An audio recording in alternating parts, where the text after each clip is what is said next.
ప్రతి క్షణం సమాజం కోసం మీ మిత్ర న్యూస్. దేశంలో నరేంద్ర మోడీ ప్రభుత్వం ముచ్చటగా మూడోసారి ప్రభుత్వం ఏర్పాటు చేయబోతుందని, ప్రపంచ దేశాల్లో నరేంద్ర మోడీకి ఉన్న ఆదరణ ఎంతో గొప్పదని, భారతదేశాన్ని నెంబర్ 1 అగ్రగామిగా తీర్చిదిద్దడానికి నరేంద్ర మోడీ చేస్తున్న కృషి అమోఘమని మహబూబ్ నగర్ రూరల్ మండల పరిధిలోని ధర్మాపూర్ మాజీ సర్పంచ్ బీజేపీ నేత శ్రీనివాస్ రెడ్డి అన్నారు. మంగళవారం పార్లమెంటు ఎన్నికల ప్రచారంలో భాగంగా ధర్మాపూర్ గ్రామంలో బీజేపీ పార్టీ ఆధ్వర్యంలో ఆయన ఎన్నికల ప్రచారం నిర్వహించారు. మంగళవారం పార్లమెంట్ ఎన్నికల ప్రచారంలో భాగంగా ధర్మాపూర్ గ్రామంలో బీజేపీ పార్టీ ఆధ్వర్యంలో ఆయన ఎన్నికల ప్రచారం నిర్వహించారు. ఈ సందర్భంగా ఆయన మాట్లాడుతూ మహబూబ్ నగర్ బీజేపీ ఎంపీ అభ్యర్థి డీకే అరుణ భారీ మెజార్టీతో గెలవడం ఖాయమని ఇప్పటికే ప్రజలు డిసైడ్ చేశారని ఆయన అన్నారు. ప్రచారంలో భాగంగా తమ గ్రామంలో ప్రతి ఇంట్లోనూ నరేంద్ర మోడీ మాటే వినిపిస్తుందని, తమ గ్రామంలో 90% ఓట్లు బీజేపీకి పోల్ అవుతాయని ఆయన తెలిపారు. ఎంపీగా డీకే అరుణ భారీ మెజార్టీతో గెలిచి కేంద్ర మంత్రి కాబోతుందని, పాలమూరు జిల్లాను అన్ని రంగాల్లో అభివృద్ధి చేయడానికి డీకే అరుణ గెలుపు ఎంతో ముఖ్యమని ఆయన తెలిపారు. ఈ సందర్భంగా మిత్ర న్యూస్ ఛానల్ ప్రతినిధి ఎంవి రమణతో ఫేస్ టు ఫేస్. పార్లమెంట్ ఎన్నికల సమరం కొనసాగుతుంది. ఈ నేపథ్యంలో ప్రతి పార్టీలు ప్రచారంలో తమదైన శైలిలో దూసుకుపోతున్నారు. మనం ప్రస్తుతం మహబూబ్ నగర్ జిల్లా ధర్మాపూర్ గ్రామంలో ఉన్నాము. ఇక్కడ బీజేపీ పార్టీ సంబంధించి మాజీ సర్పంచ్ శ్రీనివాస్ రెడ్డితో మనం ఉన్నాము. ఈ నేపథ్యంలో ఇక్కడ నుంచి దాదాపుగా గ్రామం మొత్తం ప్రతిరోజు క్యాన్వాసింగ్ చేయడం జరిగిందని, తప్పకుండా డీకేఆర్ను భారీ మెజార్టీతో గెలిపిస్తామని చెప్తున్నారు. ప్రస్తుతం మనం శ్రీనివాస్ రెడ్డి దగ్గర ఉన్నాం, అడిగే ప్రయత్నం చేద్దాం. మీరు ఏ విధంగా, అసలు మీ పార్టీ ఏ విధంగా స్టాండ్ ఉండబోతుంది, ప్రజల నుంచి ఎటువంటి స్పందన వస్తుంది? ఈరోజు మేము రోజు దాదాపుగా ప్రతి ఇంటింటికి తిరుగుతూ ఉన్నాము. ప్రజల నుంచి మంచి రెస్పాన్స్. అంటే మీకు ఉదాహరణ, గతంలో అసెంబ్లీ ఎలక్షన్ అప్పుడు ఆ టైంలో పబ్లిక్ ఎట్లయితే కాంగ్రెస్ కోట్ వేయాలని అనుకున్నారో, ఇప్పుడు కాంగ్రెస్కి అప్పుడేమో రాష్ట్ర ఎన్నికలు కాబట్టి కాంగ్రెస్కి వేసినాము. అదే ప్రజలు రెట్టింపు ఉత్సాహంతో డబుల్ అయినరు. మేము ఇప్పుడు దేశం కోసం కాబట్టి, ఇది దేశానికి సంబంధించిన ఎన్నికలు కాబట్టి, మాకు దేశంలో ప్రధానమంత్రి పదవిలో కూర్చునే వ్యక్తి నరేంద్ర మోడీ ఉండాలి, మేము మోడీ కోసం ఓటేస్తాము. అందులో డైనమిక్ లీడర్ మేడం డీకే అరుణ గారు, ఆమె ఎవరైతే ఉన్నారో ఆమెను కూడా ఉద్దేశించి ఈ పర్సన్ అయితేనే మనకు నిధులు ఎక్కువగా కేంద్రం నుంచి తీసుకొచ్చి మా కాన్స్టిట్యున్సీ పరిధిలో ఎక్కువ పని చేపించే అవకాశం ఉందని ప్రతి ఒక్కరు నమ్ముతున్నారు. నమ్మి ఆమెకు సంబంధించి కూడా ఆమె ఫాలోవర్స్ కూడా చాలామంది ఉన్నారు. ఆమె ఇంతకుముందు గతంలో మంత్రిగా పనిచేసినారు. చాలా రకాల ఆమెకు ఆ పదవి ఉంటే ఎంత, పదవి లేకుంటే ఎంత అనేది కాకుండా, పదవి ఉన్నా లేకపోయినా పనిచేసిన వల్ల ఆమె దిట్ట. కానీ పదవి ఉంటే ప్రభుత్వం నుంచి నిధులు తెచ్చే అవకాశం ఎక్కువ ఉంటుంది. ఆ నిధులు తీసుకొచ్చి అభివృద్ధి చేసే పనులలో భాగంగా చాలా చేస్తారని ప్రజలందరూ విశ్వసిస్తున్నారు, నమ్ముతున్నారు. ఇలా ఆమె కోసము బ్రహ్మరథం పడుతున్నారు. ఇంకొకటి ముఖ్య విషయం ఏంటంటే, ప్రధానమంత్రి నరేంద్ర మోడీ కోసం ఇలా అన్ని పార్టీల నుంచి ప్రస్తుతానికి ఉన్నారు ఆ పార్టీలలో, కానీ ఆ పార్టీలు మేము మోడీ కోసం మేము కూడా ఓటేస్తున్నాము అని పక్క పార్టీలకు వెళ్ళి వాళ్ళు చెప్పి ఓటేస్తున్నారంటే, ఇలా ప్రధానమంత్రి గ్రాఫ్ మామూలుగా పెరగలే. నేను అనుకుంటా గత ఎప్పటికెళ్ళో అంటే నేను అని కాదు, ఎన్నికలు జరిగిన క్రమం నుంచి ఈరోజు వరకు ఏ ప్రధానమంత్రికి కూడా నేను ప్రధానమంత్రిని చూసే ఓటేస్తున్నానని చెప్పిన సందర్భాలు ఎక్కడ లేవు. ఫస్ట్ నేను అనుకుంటాను ఇప్పుడే ఈయన మూడోసారి ప్రధాని అవుతున్నాడు భారీ మెజారిటీనా అని. అంటే దీంట్లో ఒకటి క్వశ్చన్ ఏంటంటే, ఆయన ఏదైతే సిన్సియర్గా పనిచేస్తుండో, రెండు పర్యాయాలైన ప్రధానమంత్రి అయితే కూడా ఒకరోజు లీవ్ పెట్టకుండా దేశం కోసం అహర్నిశలు పనిచేస్తుండు. ఈ రకమైన ప్రధానులు గతంలో లేరు. రాబో రోజుల్లో వస్తే కూడా ఆ ప్రధానిని దృష్టిలో పెట్టుకొని వచ్చే ప్రధాని పనిచేయాలి.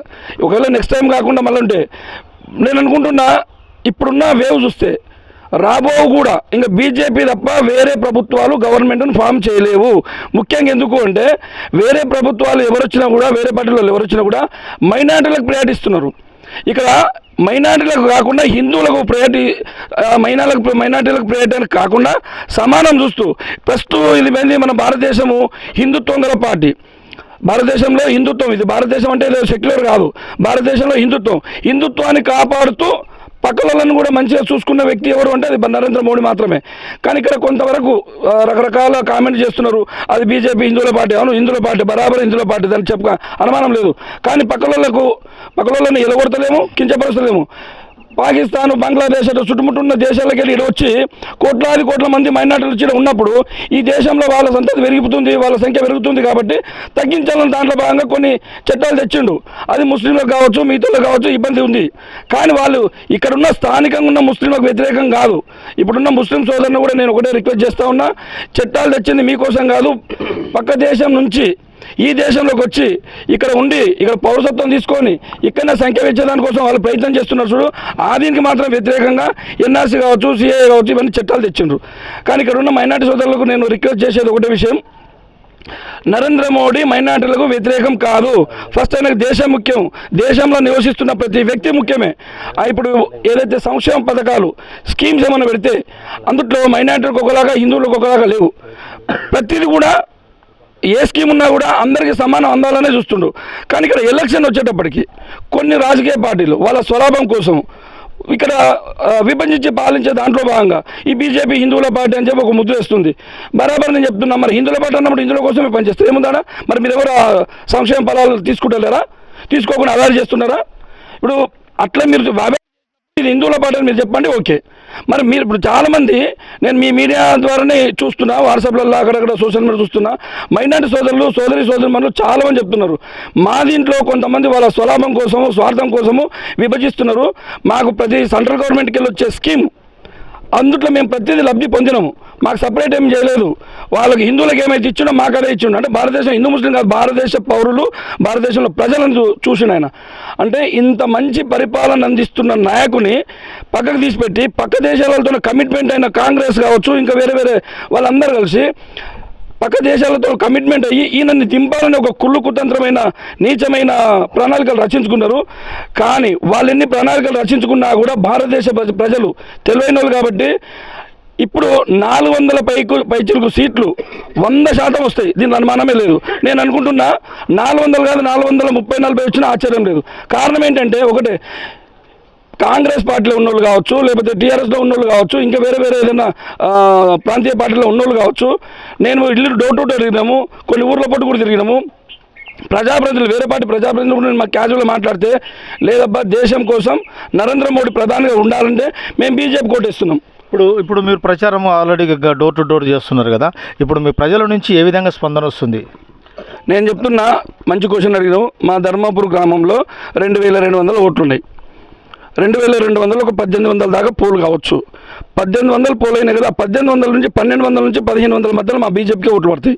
కారణం ఏంటి అంటే అందరూ ప్రతి కుటుంబం ఒకటే చెప్తున్నారు, మేము బీజేపీకి వేస్తున్నాము, నరేంద్ర మోడీ మాకు ప్రధాని కావాలి, డీ కారణం ఎంపీ కావాలి, ఎంపీ ఆమె అదృష్టం బాగుంటే మంత్రి కూడా కావాలి. ప్రతి ఒక్కరిలో ఇదే ఉంది. ఈ రెండు పదాలు ప్రతి ఇంట్లో వినపడుతున్నాయి. ఇది దేశ సార్వభౌమత్వం కోసం, దేశ సమగ్రత కోసం నరేంద్ర మోడీ ప్రధాని కావాలని, డీకేఆర్ను గెలిపిస్తామని తెలియజేస్తున్నారు ఎంవి రమణ, మిత్ర న్యూస్ ఛానల్ నుండి ధర్మాపూర్, మహబూబ్ నగర్.